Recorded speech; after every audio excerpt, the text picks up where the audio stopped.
Good morning, everybody. Thanks for joining us here. I am sure you'd like to talk about the federal election, as would I. But first, I'd like to start by sharing some thoughts and updates about the horrific mass murder that took place in Vancouver at Lapu Lapu Day. Spent the last couple of days with the organizers, with the community members, and the community is quite devastated. Obviously, people are still finding out information about loved ones who are in hospital or who were killed. And I think for all of us, seeing the photographs, hearing the stories of the families, for me, the family with the 5-year-old and the now orphan 16-year-old is really leaves most of us without words. What do you say? The senselessness of the brutality of these killings. I know that British Columbians want answers. I want answers.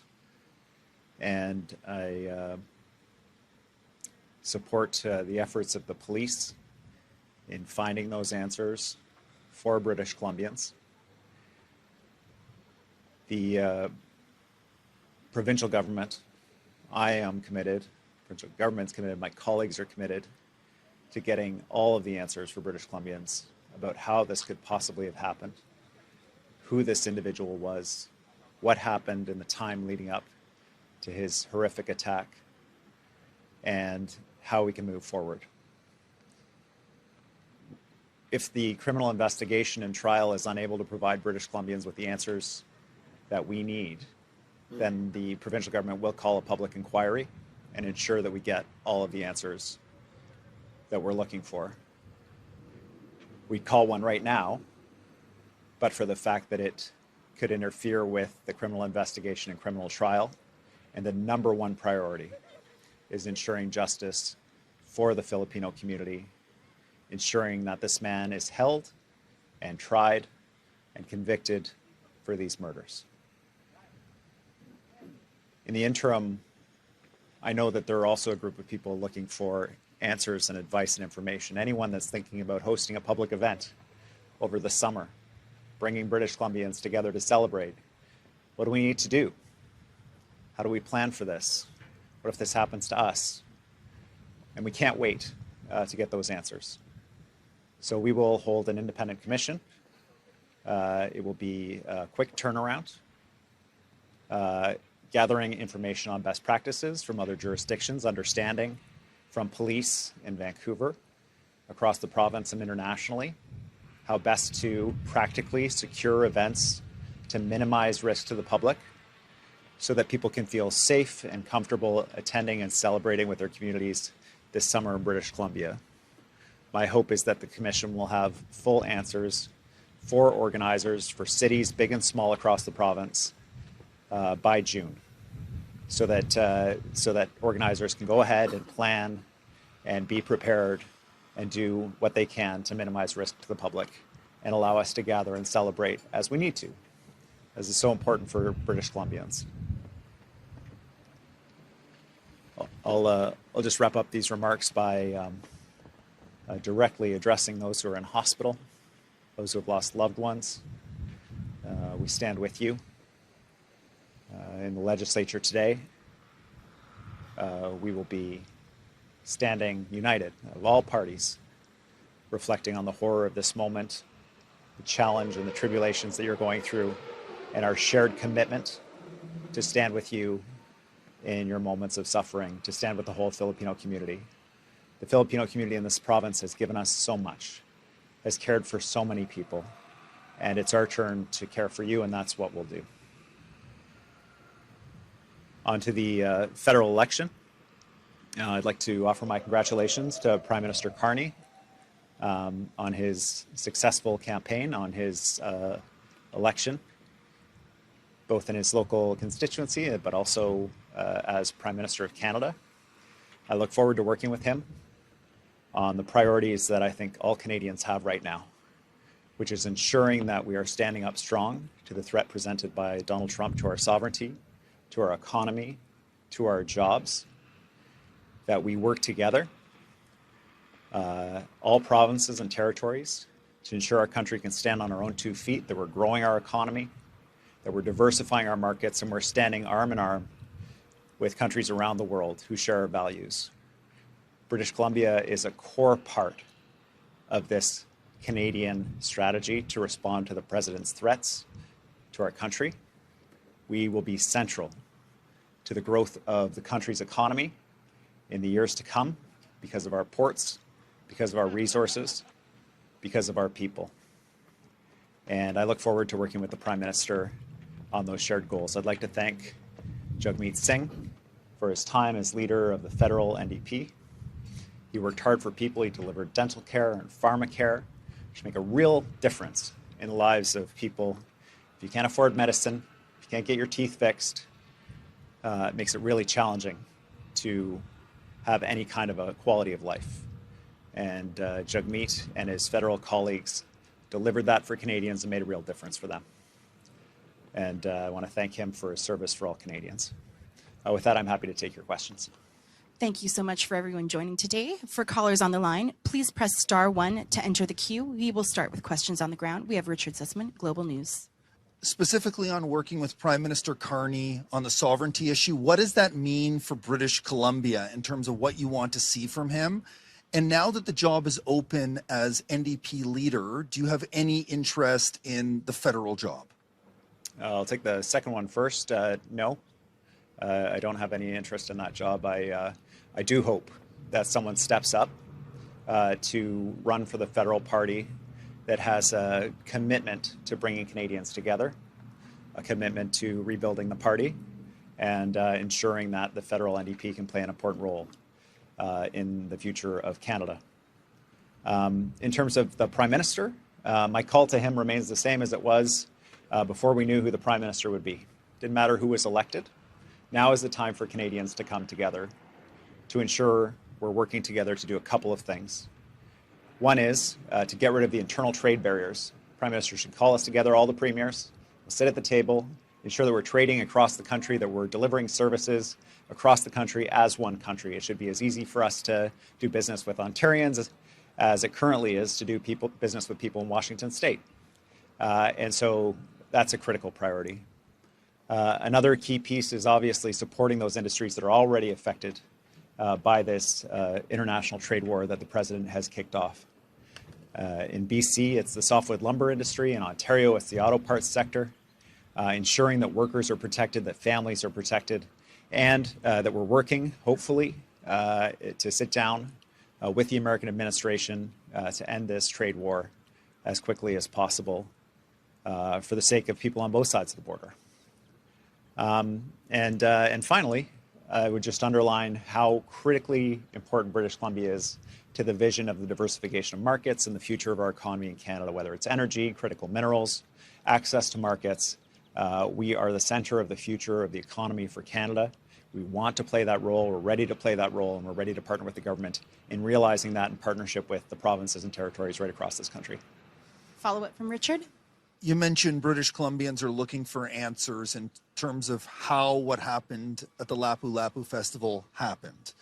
There are conclusions that are already being drawn from preliminary information that we have. Knowing that, is there any consideration being given to expedite secure care spaces in the province? And would there be any consideration around changes to legislation around involuntary care for those with mental health issues? I think it's premature to draw conclusions about the particular circumstances of the murder of children and seniors at the Lapu Lapu Day event, his state of mind, his interactions with the system, and so on. I think that information will come out. Vancouver Coastal Health have encouraged the health minister to ensure that they're releasing all of the information they feel they can under our provincial laws, so the British Columbians have as much information as possible without compromising the overall police investigation. We all want answers about that, but I'll just stress again that what should come first is the criminal investigation. In terms of intervention around mental health, there are beds across the province. There's actually 2,000 beds that are available for involuntary care where people are struggling with mental health. We have a Mental Health Act.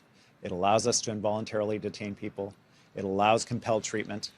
That act is under court challenge currently, and we're working hard to defend it because we know we need those tools in order to be able to ensure that people who are struggling with mental health and the broader community is safe.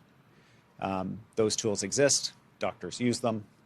Nurses now can use them as well, and we'll continue to do that. We're also adding an additional 140 beds at new sites across the province that meet that need. There's a second set of beds that are for people struggling with serious mental health and addiction issues, often brain injuries as well. There's a different cohort of people. We opened 10 beds at Surrey pretrial just a week ago. We've got additional beds opening at Maple Ridge in the weeks to come. We're identifying additional beds around the province for this cohort. These are the people that you see in the streets, struggling, shouting, banging on cars, that kind of thing. Getting them the support they need to ensure that they can have a dignified life, that they're not exploited, and that the broader community is safe as well. And we'll continue to expedite that work. It's urgent. Rob Buffum, CTV. Good morning, Premier. Obviously, the NDP had a very tough night last night. You had endorsed their candidates, and the other week at the brewery there had talked about, encouraging people to return the incumbents, especially people specifically like Laura Collins. Do you see last night's results as an indictment of the NDP generally on, both the provincial and federal level? What are your thoughts on what a bad night it was for the party? Yeah, it was a tough night for our federal cousins. There's no question about it. What I'm hearing from British Columbians is they are all in for Canada. They want us to stand up to Donald Trump. They want us to strengthen our economy and protect their jobs, expand the opportunities for good-paying jobs, to ensure they're able to afford the basics, including housing, and that we have strong public services. And I'm keen to work with Prime Minister Carney to deliver that in partnership with the federal government. Rob, for a follow-up. I do. To that point, you talked in the lead up to last night about the importance of having stability and, a reliable federal government. Are you disappointed that there's not a majority Liberal government so that in negotiating with Donald Trump, it would be more secure? Well, all I can say is that for all those MPs who were elected, regardless of party, my hope and expectation is that they're going to work together to make this Parliament work for Canadians. That at this moment, where we're under threat, where our sovereignty is under threat, where as recently as yesterday, the president was insisting that we become the 51st state, that this is the time for all MPs to pull together and to deliver for Canadians regardless of party, to deliver the stability that we need and a strong, united face against Donald Trump. Katie DeRosa, CBC. Premier, the Liberals have really picked up their share of seats in BC. Does that make a difference for getting BC's message, getting BC's priorities heard in Ottawa, which, you have said has been hard in the past? Yeah, I think, I'm hopeful that the MPs from British Columbia are going to assist our provincial government in ensuring that the federal government meets the baseline expectation that I have for them, that all British Columbians have for them. If they have a federal program in Quebec, if they have a federal program in Ontario, that we get access to the same federal program in British Columbia, funded to the same level on a population basis. This isn't unreasonable. We're not asking for more. We're not asking for less. We're just asking for the same. And I think that the BC MPs who are elected, regardless of party, can assist us in delivering that message federally. Katie, for a follow-up. Again, looking at the collapse of the smaller parties and this becoming a two-party race, that was very similar in the provincial election with the NDP and the BC Conservatives. Is Canada and perhaps BC moving to a two-party system? And the smaller parties are calling again for proportional representation. What are your thoughts? Well, the NDP has always played a critical role federally in advancing federal discussions on critical issues of importance to Canadians. That's not going to change. And I hope that whoever steps up to run for leader of the federal NDP is able to ensure that the party continues to play that role of advancing the priorities of many Canadians. A history of things like Medicare, starting with Tommy Douglas, all the way through to Jagmeet Singh and his colleagues delivering pharmacare and dental care for Canadians in the most recent parliament. That work is critically important. Alec Lazenby, Vancouver Sun. Hi, Premier. This morning, an update came out that the suspect in the attack was under the care supervision of the Mental Health Act. Just wondering what you draw from that, and if he was under the supervision, how was he able to carry out such an attack? Yeah, thanks, Alec. Vancouver Coastal Health has released information that indicates that this individual was being supervised by a care team that was compliant with treatment. For me, that leads to a whole array of additional questions. I'm sure it's the same for all British Columbians. At this stage, we've encouraged Coastal Health to release all the information that they can under our provincial privacy laws, to share all the information that they have with police to advance the investigation criminally. And I just want to assure British Columbians that if the criminal process is not able to surface these issues and answer these questions that we have, that we will call a full public inquiry to ensure that those answers are delivered. Back to Alec. And just piggybacking off of one of Katie's questions, in terms of the potential for the collapse of the NDP at the federal level, in terms of the increasing polarization in the country, we've seen what happens with that when it comes to the United States. Are you worried that something similar is happening here? Well, all I can say is that from what I know of British Columbians and from what I'm hearing from them, is that they have never been more unified. They've never felt more proud to be Canadian, to stand up for this country. They've never felt more committed to strengthen our ties with other provinces and territories through trade, through pride of shared patriotism, and I sincerely hope that continues, because it is the only thing that will get us through this challenge that we face from a much bigger neighbor just south of the border. If we're not sticking together, then we're going to get eaten for lunch. And so I see that strength in our unity. I'm proud of the unity I've seen across the country. And my expectation is for all the new MPs, for all the re-elected MPs, for the Prime Minister, for all the premiers, for all the people in the country to be standing together for our country. And that's happily what we've seen so far. Wolf Deppner, Canadian Press. Yeah, good morning, Premier. Premier, you've ruled yourself out of taking Jagmeet Singh's job. Do you have any preferences right now for who should take the job, and who might want to? What sort of issues might that person want to emphasize to get the party back to its previous status? Thank you. Yeah, I think whoever takes on the role of the federal party is going to need to engage with Canadians and ensure that we're connected with the priorities of Canadians across the country. It'll be a massive job. But I'm sure there's someone out there that has the willingness and the ability to take it on. It's critically important that the NDP has a strong presence nationally to be able to advance conversations that are critically important for Canadians. The NDP has never formed majority government at the federal level, but they have always been the voice of the conscience of Canada. And my hope is that a leader emerges that enables, at the very least, that important tradition to continue. Follow up from Wolf. Yeah, thank you. I didn't hear your personal preference, but what sort of a profile should this person bring to the job? Thank you.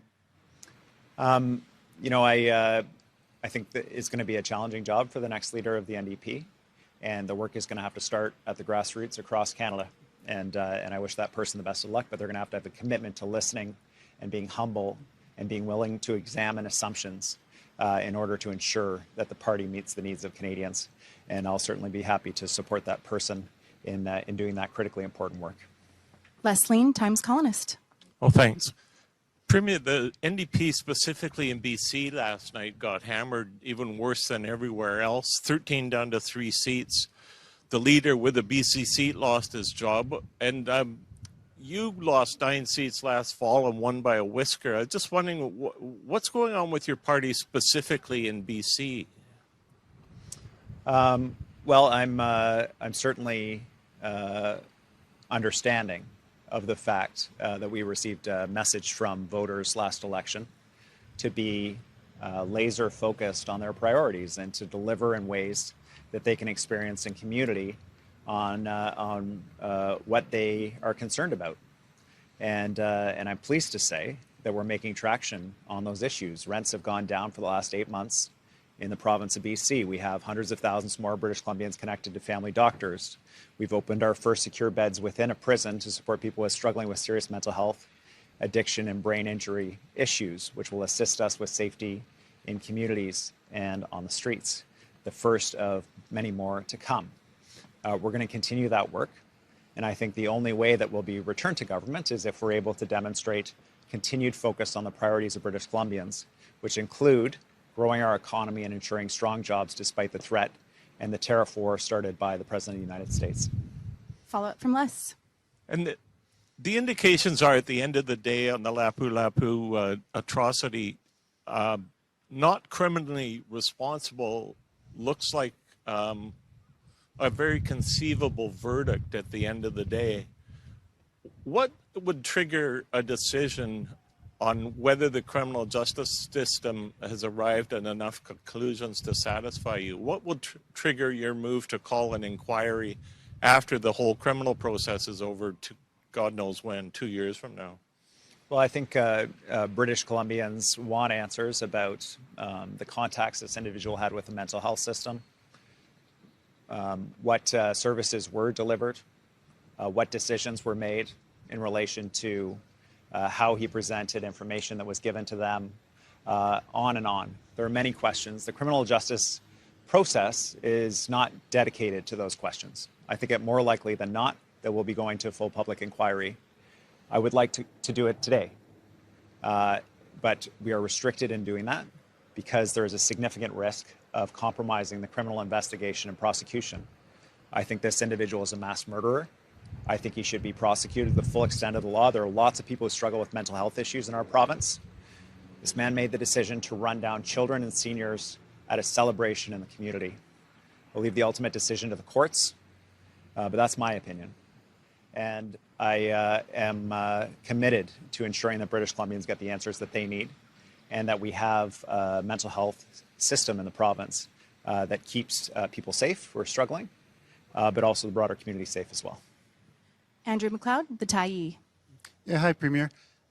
You mentioned that you are appointing a commission, hoping to have recommendations by June. Could you give a little more detail? Like, do you have commissioners in mind? Do you have a commissioner? How big will it be? Who will be represented on it? That kind of thing. Thanks, Andrew. Under the Public Inquiry Act, we can appoint a commission to collect information, do interviews, and act very quickly in order to deliver independent information to British Columbians. I think in a matter as urgent as decisions being made about summer events by organizers, timeliness is a critical piece here.